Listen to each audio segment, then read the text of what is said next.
2 of my little setup for a week-long bike tour with Jessica, my girlfriend, and yeah. So just kind of, I just got through half of it, and yeah, I was just getting ready to go into my what I call like my little survival pouch, the oh shit pouch. And there's Rigsby over there. He's doing something. Hey, come on. That's Rigsby. He is staying with Jessica's sister for the week, so she has a dog, and he'll be happy. Okay, so back to the pouch here. Open it up.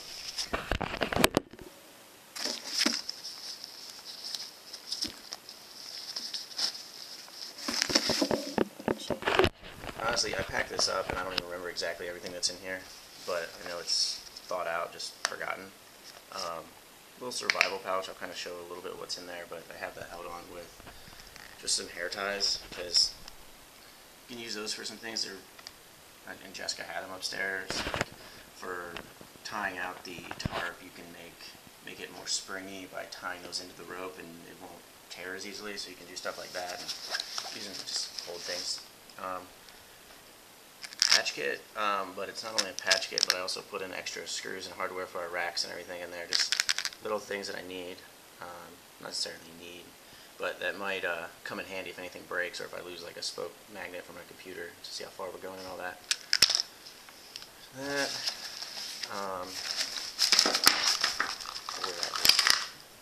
Alright, extra cables, both a brake and a gear cable. That'll come in handy if we break a cable. Another tube, toilet paper, another patch kit. That one is just a patch kit. Tire lever, a cassette lockering tool, mini version from Stein. It helps get the cassette off so you can replace the spoke, because if there's a spoke that breaks, it's going to be on the drive side of the bike, and you have to get the cassette off there to put a spoke on it.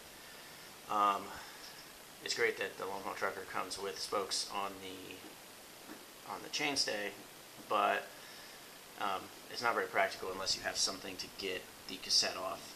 So there's that. But if you don't want to get the cassette off or just want an emergency fix, that's what this is, the Fiber Flight Kevlar spoke repair kit. It's a strong fiber that you can feed through there without taking the cassette off and get going back till you get to a bike store or somewhere that has a tool that you can get the cassette off. So that's always nice to have. I always have this thing with me. I'd recommend almost any cyclist to carry one. I've never actually had to use it, but I've been around people who have used it, and it's worked out really well. It gets the wheel back true enough to keep riding. More rope. I thought I had more rope than that. This is just the little rope kit thing that I had. This is just actually a shoelace that a customer left on a bike, and I just been throwing it in there. I can't remember where the rest of my rope is. I'll have to find. I have about 20 feet of rope that I just bought from the store. Just thin little paracord to help tie up the tarp, and I don't remember where it is now, so I'll find it before we go. Hose clamps help fix tubes, or like if there's a broken frame, that can help mend a broken frame. Leatherman, just an old Leatherman with a bunch of tools on there. So there's that, and that's everything in there that'll just help us kind of keep going if anything bad happens, I guess, like if anything breaks or that sort of thing. And then in this is a little like survival kit that I kind of made. I guess survival kit, I guess. First aid kit, whatever you want to call it. Tweezers, some wire to fix things, mend like racks or something if anything breaks. There's more rope, but that's not all my rope, so I just had that in there because this is something that I keep with me all the time, not just like on a bike tour. Like when I'm out just riding, I carry this thing with me, just in case. Can opener, some needle and thread, really strong thread for repairing pretty much anything.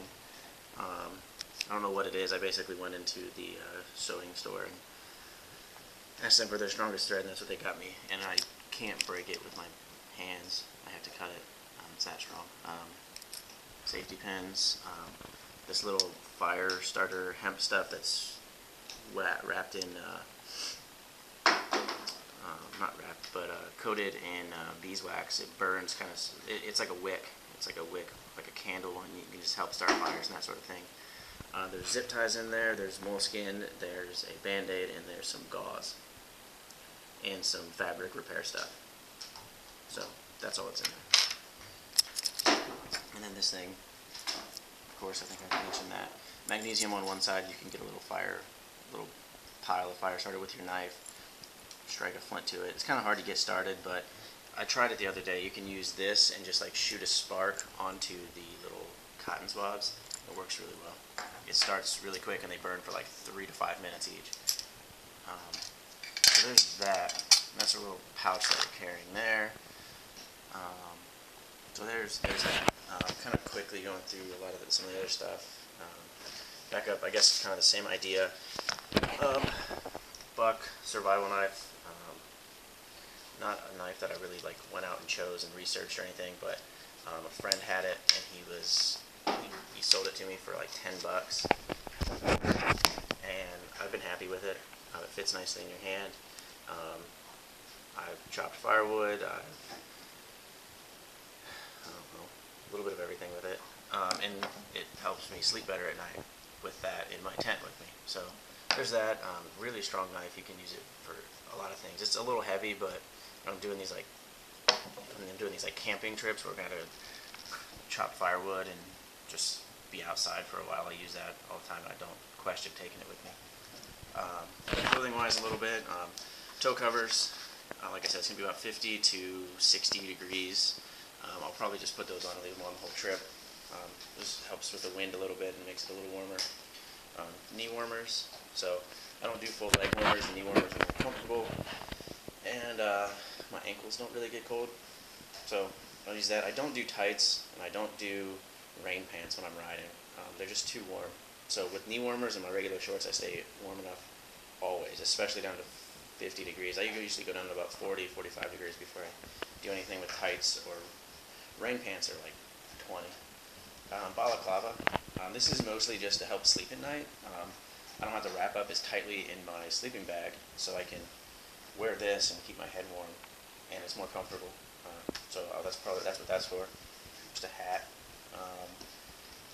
Polypropylene long johns. These things are really, really freaking warm, and just for sleeping at night, or if it gets really cold when we get to the campsite, we want to warm up a little bit. Put those on. Wool glove liners. I'll wear these a lot underneath my gloves, and they stay pretty warm. Warm enough for what we're doing, and even if they get wet, wool stays warm, so it doesn't matter. That's the only gloves I'm taking. That and my normal riding gloves. Regular cycling socks if it's a warm day. Wool socks for most of the days. I got 2 pairs of wool socks here. And I don't do anything with waterproof feet covers or anything because I just wear wool. And I stay plenty warm with down to 50 degrees and with wet feet while we're moving. So, and then I'll have an extra pair of socks in here that if my feet do get cold, or at night when I'm sleeping, or just want some cushy socks to wear, this will, if my feet do get cold, take these socks, change them to those, and I'll warm up, so I'll be okay. Just a towel / cloth to have at the campsites and that sort of thing. So that was everything on the table. Just kind of, yeah, there's that. One thing I want to note out here is this is the stuff I packed, and it's very logistical stuff. And this is what I went through packing for our trip. And when Jessica packed the other day, she's gonna get mad at me when she sees this, but she said that she packed everything. She said she packed everything she needed for the trip, and here's what she packed. It's just a bunch of clothing. I got home and there was just a bunch of clothes sitting there, and I was like, did you forget about your sleeping pad and your sleeping bag and the tent? She said she's going to carry the tent and her headlamp and all this, and it was kind of funny because she packed clothing and I packed everything else that's actually going to get us through the trip. So I guess I'm going to go into part 3 on this and show you kind of, I'll finish up with clothing here real quick, I guess, just a couple pairs of underwear. We're going to do laundry halfway through, so that's the idea, which I don't understand why she had to bring so many clothes if we're doing up laundry halfway through, but, you know, she's a girl, and that's what they do. So, a jersey in case it's warm, t-shirt for at night or walking around town, wool, pick this up, Smart Wool. It's a new one, so it's not worn out like my old one, so it's still thick and still plenty warm. I will wear that probably every single day underneath my vest. So my normal everyday outfit is probably going to be this vest over that wool base layer with a pair of bike shorts with knee warmers, toe covers on my shoes, and the glove liners under my gloves. That is my favorite outfit to wear while we're riding. Whether it's raining, whether it's 60, it's really versatile. So it's comfortable from like 45 up to 65. You don't sweat a whole lot. You have to keep moving, of course, to stay warm, but it's just the most comfortable outfit I've ever worn. It's super versatile. You don't have to change layers and stuff all the time. It just works out really well. And as far as that goes, when it does get colder, if it is pouring down and it's kind of chilly, I do have my rain jacket here. It's a Marmot. It's a Marmot Spire Gore-Tex jacket. I got this for a really good deal and love it. Fits great and works and breathes and has pit zips and nothing bad to say about it except for that the pockets are chest pockets and I'd rather have just regular side pockets on it. But love that jacket, and the helmet, the hood is actually designed for helmets, and I've ridden through the headwind rain in this jacket for an hour and a half and took it off and nothing underneath of it was wet. So it works. It's designed for mountain climbing. So I don't think I'm even halfway putting it through its paces. And then, yeah, so I'm going to go to part, that's the end of the clothing. I guess we can finish up with the shoes here, though, I guess. Cheap shoes, Shimano shoes, but they're comfy. I've had these for years and years. I've got about 15,000 miles on these things, probably, but they're super comfy. Use SPD pedals, SPD shoes. Jacket just fell. There's the Gore-Tex. Yeah, true. And I use the Performance shell, and I wanted that specifically. I didn't want the Paclite shell from Gore-Tex. Paclite's great, and it packs up much smaller, that's for sure. This thing doesn't pack up very small at all, but it's much more durable, so it'll last a lot longer, and I'm not going to invest in a Gore-Tex jacket very often, so figured I'd go with the durable one. Shoes, again, durable, comfy. I've bought other pairs of shoes in the past, but I always go back to wearing these just because they're so comfortable, and I use the Shimano SPD pedals with the A520 pedals, which have the platform around the cleat, which gives you a much better, more stable platform.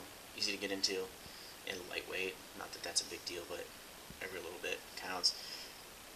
And these things are solid. I have about 15,000 miles on these. There's no play in the bearings or anything, and I've never had to do anything. I put some tri-flow on them every once in a while, but that's about it. So that's, I guess, the end of my actual outfit. So I'll go to part 3. Finish up with